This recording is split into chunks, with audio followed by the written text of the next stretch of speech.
Today I'm sharing my weekly reading update.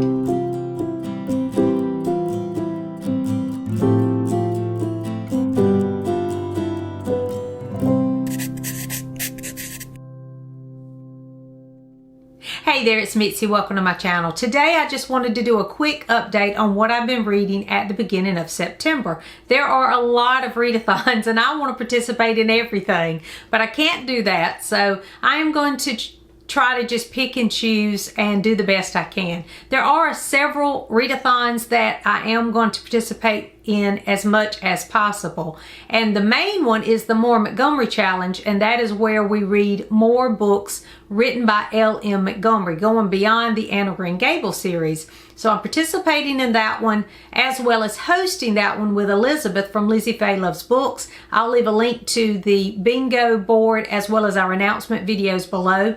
I'm also participating in the 30 Books in 30 Days. I'll leave a link to that announcement video below. And I'm participating in the Fall into Reading Challenge, which takes place all during the fall, September, October, and November. It's super flexible, and I highly recommend that one if you want to participate in a readathon, because it's super flexible and the prompts are not too difficult to fulfill, and it takes place over 3 months. And then I'm also this month participating in the Series September readathon, and again, I'll leave links to all of that below. So I have several things to share here. One of them is the picture books that I've been reading, because I'm reading that for the 30 Books for 30 Days challenge. I thought it would just be easy to read a picture book a day. I thought that was an easy way to participate, and I love picture books. I think that picture books are underrated in the booktube community, and we tend to think, oh, that's just a children's book, but there's some beautiful art and beautiful messages and themes in children's books. So anytime I can advertise and promote a good children's picture book, I'm going to do that. So the first one I read for the 30 Books in 30 Days was Joseph Had a Little Overcoat by Sims Tabak, I think is how you say his name. This won the Caldecott Medal, which is a medal for illustrations in children's. I mean, it definitely deserved the Caldecott, because there are some beautiful illustrations in this book. And I think this is my son's book, actually. I think I bought this for him when he was a child. We read this aloud to him. What's unique about this one, though, is it has die cuts in it. So as you go through the story, it has beautiful pictures in it. You will, when you look at the picture, and I don't know if you can see this or not, but there's a hole right here. And maybe if I move it, you'll see. But there's a hole from there, and then you move it over, and the picture then becomes his vest. So every picture has that, and it gets smaller and smaller until Joseph doesn't have anything. And the last part of it is he has a button and he loses it, and then he has nothing, and then he makes a book about all of the things that he made out of his overcoat. And it's just the sweetest little story. It's based on a song that the author illustrator knew as a child, and it's just a beautiful picture book, and I highly recommend this one. And so I read this for the Fall into Reading Challenge, as well as the 30 Books for 30 Days. I didn't mention this. I meant to say I'm also going to do 2 boards for the Fall into Reading Challenge. I know I'm an overachiever, but because that Fall into Reading Challenge is for 3 months, I can definitely do this. So what I'm doing is the Fall into Reading Challenge has all of these different prompts. I'm finding picture books that will go with those prompts. So I'm filling out one board of just picture books, and then another board of the novels I read. Anyway, I read this for both the 30 Books in 30 Days as well as the Fall into Reading Challenge. So I read that one, and then I read one of my all-time favorite books, favorite picture books of all time, and that is The Stranger by Chris Van Allsburg. I've talked about this book, I think, several times on here, because I want you to read this. If you've not read it, this is the time, because it is definitely a fall read. It's about a man who is hit by a truck. The man that is driving the truck takes him home to his family, and they nurse him back to health, but he can't remember who he is, and some strange things happen. hint, hint, something with the fall season. And then suddenly he remembers who he is, and it's just one of my favorite picture books. I love the story. I love Chris Van Allsburg as well. And then I read, and it fulfilled prompts on both of those as well. Then I decided to pick up a couple of books from the library that I loved. Johnny Appleseed. When I taught school, we did a lot about Johnny Appleseed because John Chapman, who is Johnny Appleseed, was born in September. And it's all about apples because, you know, he went around planting apple orchards across the United States. And so I always did a lot of thematic things that had to do with apples and Johnny Appleseed, and also tall tales. I did a whole unit on tall tales with the legends and tall tales that came about Johnny Appleseed. So I just wanted to revisit that because it was September and I always loved sharing those stories in my classroom. So I checked out this one from the library. It's called Johnny Appleseed by Jane Yolen, illustrated by Jim Burke. I liked this one because it was told differently. There is a little bit of a poem at the top, and then it tells about John Chapman, Johnny Appleseed, and then there's a fact at the end of each one. And so I actually learned some things. As many years as I have shared Johnny Appleseed and read Johnny Appleseed books, there were some things in this particular picture book that I did not know about John Chapman. So I enjoyed that one. And then I also picked up this one, which I had this one when I taught school. I think I left it in my classroom library. But this one is a poem by Reeve Lindbergh, and the paintings are by Kathy Jacobson. And this is a great example of what I mean by great children's book, because the pictures are just beautiful and they're actually paintings. And I told my son the other day, I would love to just have this as a painting on my wall. I mean, it's just gorgeous. And I just love this one too. And it's, again, it's just a poem about Johnny Appleseed, and there's beautiful paintings to accompany the poem. So I loved that too.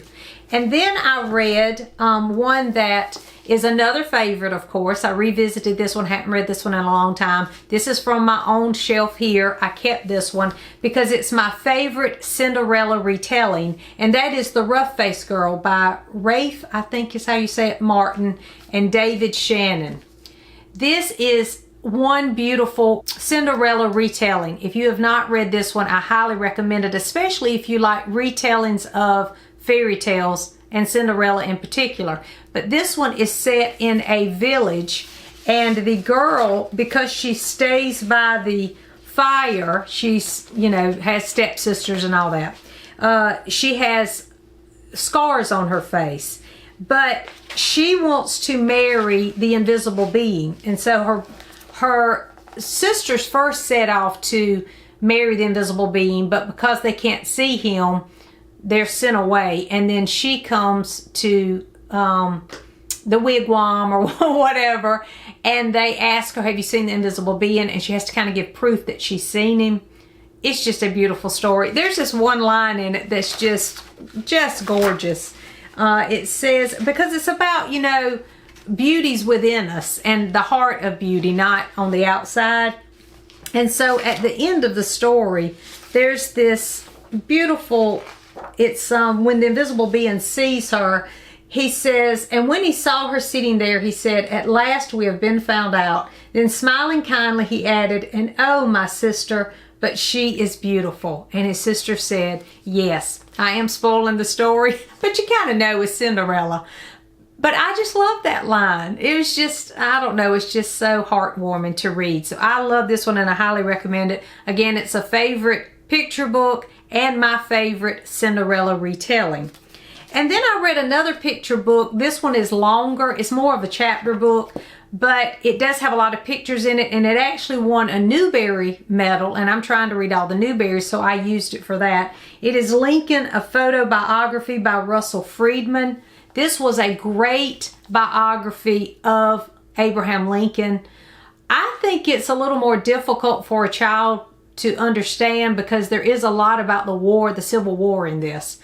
Now, I'm not saying a child can understand it, but, you know, war is difficult for adults to understand. I do not understand the complications of war. So there is a lot of that in here, But I highly recommend it. I think it's a great book, and I can see why it would win a Newbery. But I counted this for a picture book because it is a photobiography. There are lots of great photos from that time period of Abraham Lincoln, his wife, and the Civil War itself. So I highly recommend that one too. So all of these were wonderful. They were great to read.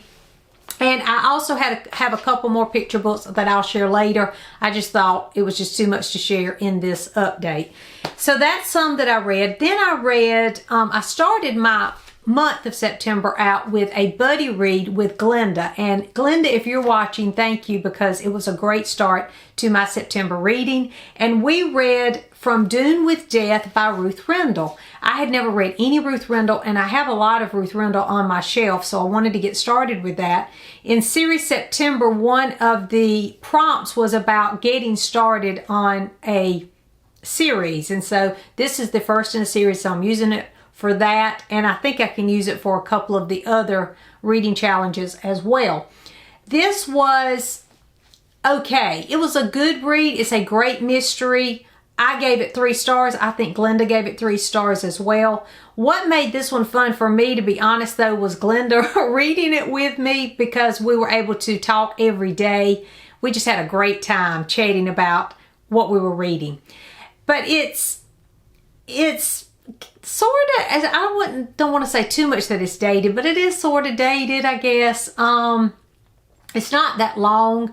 It was a basic mystery, whodunit kind of mystery, but we don't really get to know any characters whatsoever. It is pretty much the investigator and this other guy that's investigating along with him. Maybe, I don't know if it's his partner or what, but they're going around questioning, and that is all there is to the story. So for me, I wanted to go a little deeper. Glenda mentioned that as well. We just wanted to get to know the characters a little bit better, and there were several places where we really could have gotten to know the characters. At the beginning of the story, we meet Mr. Parsons, I think is his name. Yeah, Mr. Parsons and his wife. They have not been married but a few years. They've moved to this new town, and she's missing. And that's where we start the story. And there is some interesting things that happen through the story with lipstick. I'll just say there's a tube of lipstick that has a central part in the story as well. I found that interesting. Again, it was a fun read. I might pick up the next one and just see what I think, because a lot of times the first in the series, you kind of have to warm up to it. And just let me know if you've read this series. I think it's Wexford, I think it's the inspector's name, Inspector Wexford. Let me know if it gets better or not, but I would say about 3 stars for this one. And then I read, oh, this was a wonderful story. I read The War I Finally Won by Kimberly Brubaker Bradley. This is the sequel to The War That Saved My Life, which I had already read and I absolutely loved. But I think I love this one even more. This was a 5-star read. It continues the story, so I'm not going to say too much about it, but the story is based on 2 kids who are sent out to the country during the London Blitz and all the, when the war's going on in World War II, where all the children were sent to the countryside to protect them from the bombing. It's about found family and healing. There's a lot of grief in the story. There is a lot of death in the story, but it's about hope though. It gives you a lot of hope and the love of a found family and loving each other unconditionally and where you are. And I don't know, I just cried in this because it was so beautiful. It's about sacrifice. So many wonderful themes, but Kimberly Brubaker Bradley handles it so well. I was so impressed with this book, and I want to read more by Bradley because this was fantastic. The first one was great. This one was fantastic as well. I read this to fulfill a prompt on the series September, and I'm so glad I finally got to it. I had it on my shelf for a while. I found it at a thrift store. So glad that I read this. If you've not read The War That Saved My Life, read it first and then go right into The War I Finally Won. Both are beautiful stories, a 5-star read. Then I finally finished the Anne of Green Gables series. I've been reading that. We read it in the what we called the Anne-along. Emily from Novell Novels was hosting that for us. Thank you, Emily, for doing that, because I probably wouldn't have picked up the other books this soon, and I'm so glad that I did that. But I skipped August so that I could read this one for Series September, as well as the Moore Montgomery Challenge. So I used this one to fulfill, what is it on the Series September? It's the middle one on the Moore Montgomery Challenge. It's the middle block. But on the, read an Anne book or Free Space if you've read them all, so I saved it for that. And then on the Series September prompt, it's That's a Wrap. It's the middle one on that one too. So this finished up the Anne of Green Gables series for me. I loved this one. Now, I have been up and down. This has been a roller coaster for me. Some of the stories were disappointing. I didn't enjoy them quite as much as I enjoyed the first few. But this was a great ending. This is about Rilla, who is Anne's daughter. There is more serious topics in this one. I know this is supposed to be a kid's series. I don't feel like this is a kid's book. Maybe young adult, but I don't feel like it's a kid's book. I mean, a kid can read it, of course, but there's a lot more serious topics where she's growing and maturing into an adult in this story, and that's what we find in here. This is Rilla, who is immature and childish at the beginning, and as the war progresses, she grows into a beautiful, strong female character. I loved what happens in this story. There's just some funny things, but there's also some serious, sad things too, and it was fantastic. A 5-star read and a great ending to the Anne of Green Gables series. But this one is a tearjerker. There are some things in here that, again, are harder to read and heartbreaking, but still hopeful, because Ellie Montgomery always gives us hope in her stories, and that's what I like about her work. So I enjoyed that, and it was a great journey this year from January to read through the Anne of Green Gables series. I also, for the Moore Montgomery, before I forget it, I also watched the Anne of Green Gables little mini-series TV adaptation. I don't know what you call that. It's like 3.5 hours long maybe. And so I watched that over a few days, and it was wonderful to revisit the Anne of Green Gables adaptation. So I did that, and that fulfills a prompt on the Moore Montgomery Challenge. And then I read another Elizabeth Gaskell, and this was Cranford. I loved this too. I tell you what, that Elizabeth Gaskell, I don't know why people don't talk more about her as one of the best Victorian writers of all time. When I was reading this, I had just finished Rilla of Ingleside, so I had Ellie Montgomery on my mind. She is so much like Ellie Montgomery and Jane Austen in that she's super observant and can write a female character like no other. And this is full of super interesting female characters. When I first started it, I thought, is there a point to this? I was a little confused at the beginning because I felt like there really wasn't a plot. But as you read it, when I finished, I thought, well, yes, there is. It's about a group of people living together in this community, and mainly the women, because it's women here, and it's about their relationships together. It focuses mainly on these sisters, Deborah and Maddie. But as I continued through the story, I really think this is Maddie's story.